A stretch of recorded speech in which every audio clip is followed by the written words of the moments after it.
նախաձեռնություն են կարել։ Իսկ տեխնացուի կարգավիճակով ես ինչու եմ առաջադրվել եւ առաջադրվելու եմ պաշտոնապես, որովհետեւ նախ ուզում եմ թվարկել որակներ, ես ունեմ կրթություն, որը ստացել եմ Հայաստանում, Ամերիկայի Միացյալ Նահանգներում եւ Եվրոպայում, ունեմ մասնագիտական փորձ,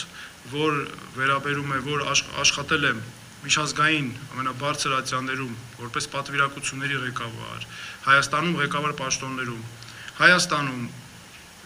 Եվրոպայում, Աֆրիկյան պետություններում, Միջին Արևելքում, Ամերիկայի Միացյալ Նահանգներում եւ այդ փորձը բնականաբար օգտագործելու եմ հանուն մեր երկրի զարգացման։ Ես նաեւ կարեւոր եմ համարում, որ այն բնավորությունը, որ ինչ բնավորության գծեր պետք է ունենա երկրի ղեկավարը, ուժեղ, կամային եւ կարողանա իրագործել այն որոշումները, որոնք կոնկրետ իրավիճակից բխում են։ Ես նաեւ ներկայացնում եմ նոր սերնդի ղեկավարություն եւ որովհետեւ մեզ անհրաժեշտ է նաեւ սերնդափոխություն։ Եվ հատուկ նաեւ ուզում եմ նշել, որ ես որպես վարչապետ ապահովելու եմ Հայաստանի երիտասարդության ակտիվ ներգրավվածությունը մեր երկրի կառավարմանը, մեր հասարակության ամենադինամիկ հատվածի, եւ ես հավատում եմ, որ մենք բոլորով հաղթահարելու ենք, մեր ապավինելով մեր ուժերին, ապավինելով ինքներս մեզ եւ ղեկավարվելով մեր հույսով ու հավատով,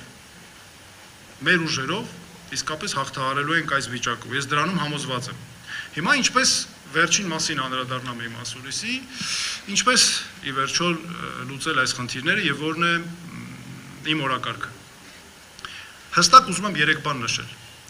ուժեղ պետություն, ուժեղ անվտանգություն եւ արդար երկիր։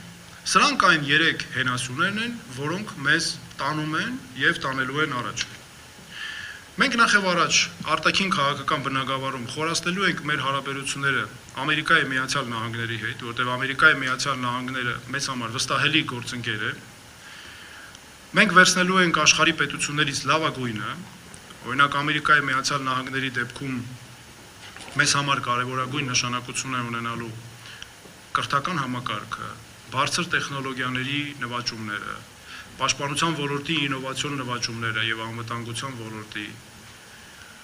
եւ մյուս բոլոր իրավունքի գերակայությունը, ժողովրդավարությունը եւ մյուս նաեւ կարեւորագույն արժեքներն ու համակարգերը, որ կան։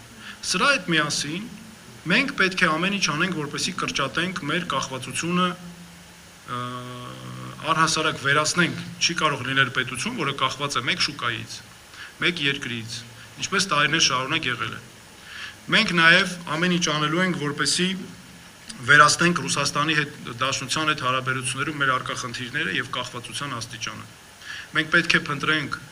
սիրելի հայրենակիցներ, ոչ թե հովանավորներ, այլ մենք պետք է մեր սեփական հնարավորություններով գտնենք լուծումներ։ Մենք չպետք է ունենանք պետություն, որը չի կարողանում ապահովել ինքնուրույնաբար իր կարիքները եւ իր անվտանգությունը։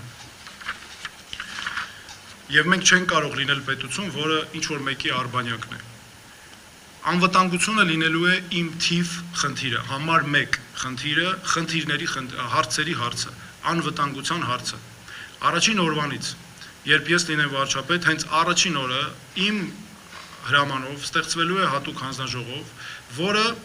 հանձնարարական է ստանալու 6 ամսվա մեջ ներկայացնել անվտանգության բնագավառի բարեփոխումների ծրագիր։ Այդ ծրագիրը անմիջապես սկսելու ենք իրականացնել եւ մենք առաջին 5 տարվա մանդատի շրջանակում հասնելու ենք մեր հակառակորդի հետ անվտանգության հարցում հավասարակշռության, զսպան, իսկ հետո լիարժեք հավասարակշռության։ Որովհետեւ ես համոզված եմ, որ միայն այս կերպ, միայն ուժեղ լինելու շնորհիվ է, որ մենք կարող ենք ունենալ խաղաղություն։ Մենք մշակել ենք հստակ տնտեսական աճի ծրագիր, այդ ծրագիրը արտահանելի մոդելի համակարգ է եւ մենք պետք է ունենանք մեր երկում իհարկե սոցիալական արդարություն, որը երկիրը պետք է հիմնված լինի գիտության բարձր նվաճումների վրա ու պետք է մեր կրթական համակարգը ոչ թե լինի նորաձև, բայց փուչ, այլ իրական կրթական համակարգ, որը մեր քաղաքացիներին ձևավորում է իրական քաղաքացիներ եւ այնպիսի քաղաքացիներ, որոնք իրենց են կերտում իրենց կյանքը եւ ինքնուրույն են դա անում։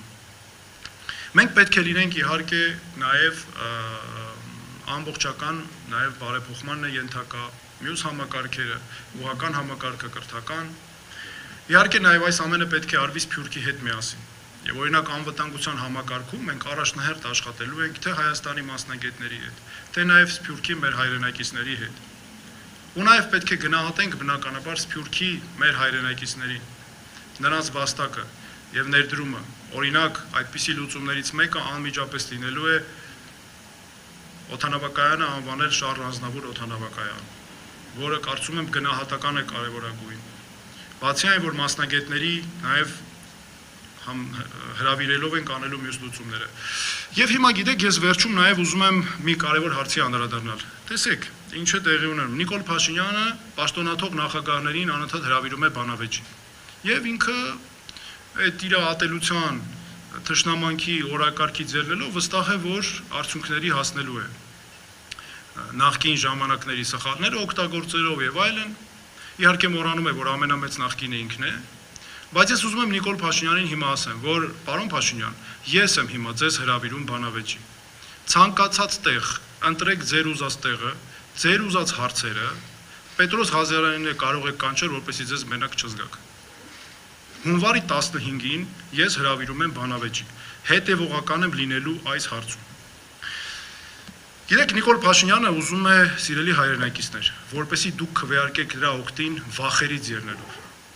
Ես ասում եմ, որ խնդրում եմ, որպեսզի դուք քվեարկեք մեզ համար հույսի եւ հավատի համար, հզոր երկիր ունենալու հավատով։ Եվ ես ուղղակի հավատացած եմ, որ մենք հասնելու ենք դրան։ Շնորհակալություն, հիմա հարցեր եթե կան, պատասխանեմ։